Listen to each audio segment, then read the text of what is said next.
Hi Sneaker Volunteers, my name is Michelle Maduri from Loving of Greater Hershey, and I'm here at Trinity United Methodist Church to share with you some information about the process the kids are going to go through during the sneaker distribution. This will also help you to know as a volunteer what you need to do in your different roles. Before the children ever get to this point on the staircase, they're going to be calling, actually their parents are going to be calling from the parking lot, similar to what doctors' offices are doing right now. They're going to call from the parking lot and check in with one of our two registration volunteers. We'll have two dedicated registration volunteers. One will be strictly for phone calls and the other will be strictly for handing out distribution tickets. So when the students' parents call in, you're going to verify which children are with the parent because their children may be split at different times. You're also going to find out which adult is going to be coming into the church with them. This is really important for contact tracing if we needed to do that. Please verify their telephone number if we needed to get in touch with them. You're also going to ask some COVID questions for screening. Once they're checked in, let them know that you'll call or text them when a fitter is available for them to come into their appointment. So greeters, it would be really helpful if when an adult is approaching the door, if you ask them if they have been invited in by a volunteer. If not, just ask them kindly to wait in the parking lot or in their car until they receive that phone call. Only one adult is permitted to enter the church with the students, and no other students not being fitted at that time are permitted to come in. When a fitter is available, you're going to call or text the family and let them know that it's time for their children to come be fitted for their shoes. Let's move on into registration. Each child is going to have a distribution ticket. This ticket has pertinent information about them, their current shoe size, but it's also going to help through this process.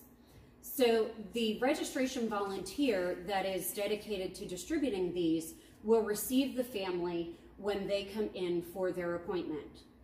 They'll put this ticket on a clipboard and hand it to a fitter or a runner that will be waiting for the student. The adults can wait behind the registration table in the chairs that will be set up here. The fitter or the runner will then take the child back to their fitting station. There will be socks for the children, and you can look at their ticket to see what size they currently are, and you can grab them a pair of socks to give to them. Take them to your station and ask them to remove their shoes and put on the new socks. Even if they have socks on, you're going to ask them to remove their socks and put on the new clean socks for their fitting. Once they have their socks on, you're going to ask them to stand on the sizers. There will be pairs of sizers for men, women, and children on both sides of the fitting stations.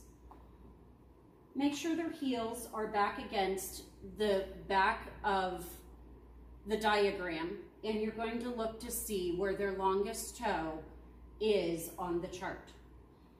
I would recommend going about a half size above that.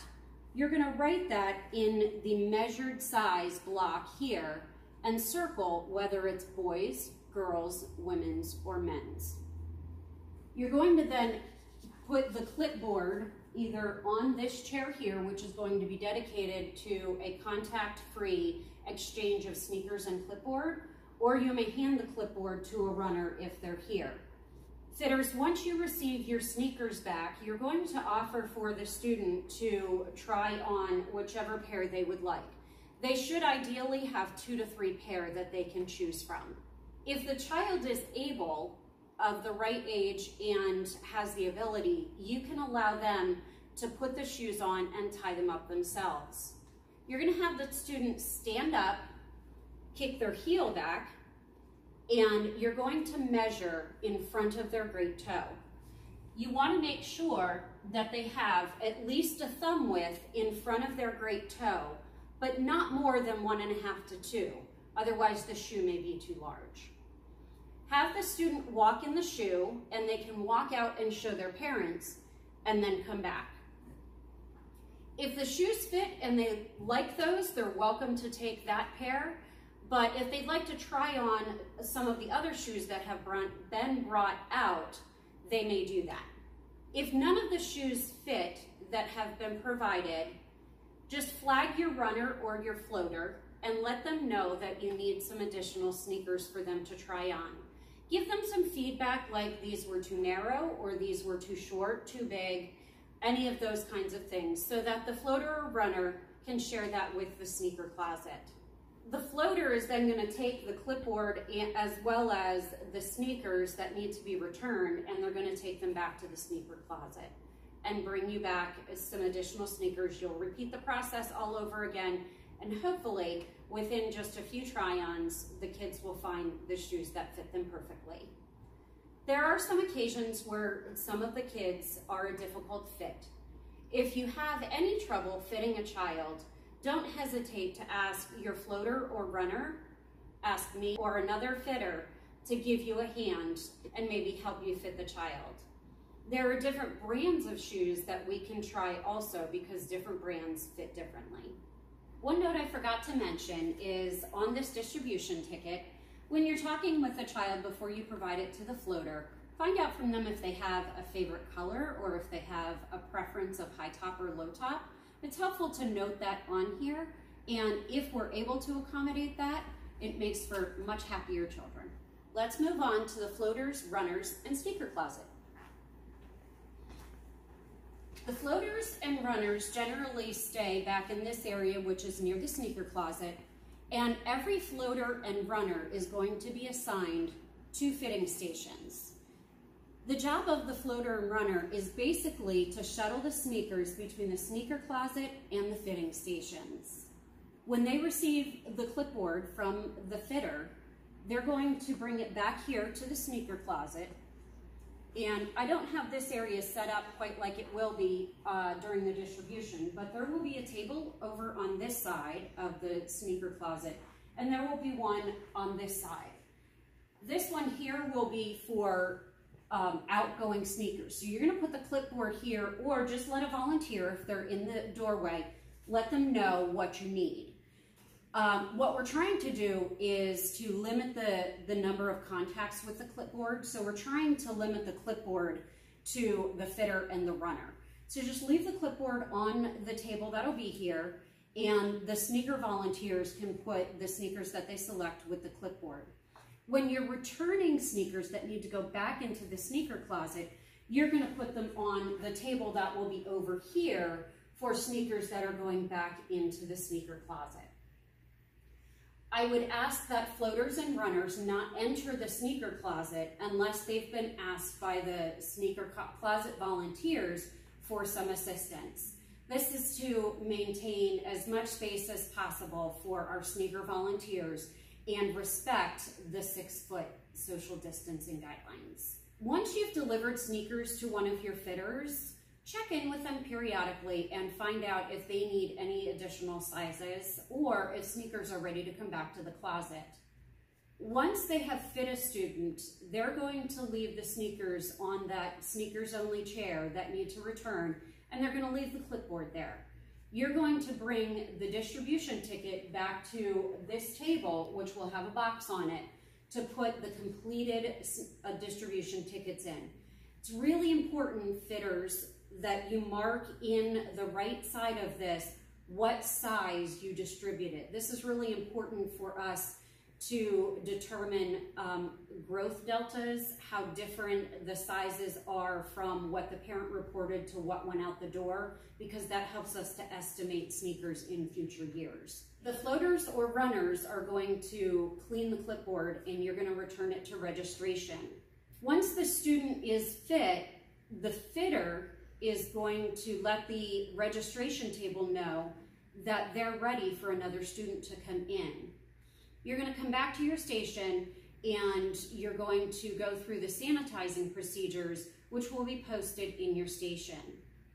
I also encourage all volunteers to use the sink, which is conveniently located right here in the middle of the fellowship hall, to wash hands frequently. We'll also have hand sanitizer at the different stations so you can sanitize regularly as well. Okay, my sneaker closet volunteers. You're going to pay attention to the clipboards that are on the incoming table, which will be over here. You're going to take a look at the measured size and whether it's girls, boys, women's, or men's, and try and pay attention to any preferences that may have been noted on color or high top or low top, anything like that. And you're going to enter the sneaker closet, which is a plethora of sneakers to choose. In the sneaker closet, we have the shoes divided by female and male. So as you enter the sneaker closet, the female sneakers are on your right, male sneakers are on your left. They're all well organized by size, so you'll be able to very quickly, hopefully, get to the size that you need. Most of the boxes will have a note on it what color and what brand it is. Some may not, so you're welcome to open the sneaker boxes. I encourage you to, so you can remove any of those extra papers and stuffing that come in the sneakers. You're going to choose up to 3 pairs of sneakers to send out with the floater or the runner. You're going to put them on top of the clipboard, which is going to be out on the table, and the floater or runner will then come and pick them up. When you're returning sneakers into inventory, it's really important that you keep them well organized. Now you'll see over here, these are just stacked in front of the boxes because we have an overabundance of this size, which we actually need. But you'll notice that all of the boxes are fairly well organized. And that's really important for you to be able to quickly find shoes, but also for the volunteers after you to be able to find them. You too will have sanitizing procedures that you'll do every hour at least, and also at the end of your shift. A note for students that are working in the sneaker closet, we ask that you not go out into the social hall unless you need to use the restroom or go into the kitchen. And this is for the privacy of the students that are being fit. Different brands of sneakers fit differently, and you've probably seen this yourself. We know for certain that Nike and Fila brands run small. So if you're having trouble fitting a student, particularly if the sneakers are too tight, then we recommend looking at the brand. And if it's Nike, go ahead and go a half size larger or just pick a different brand.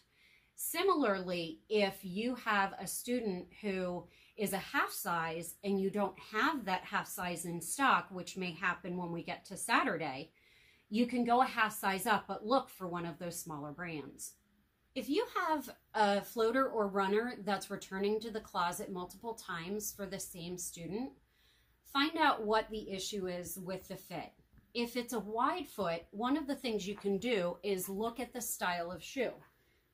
In this case, you'll see that the toe box is a lot wider. This is what we would call more of a boxy toe box.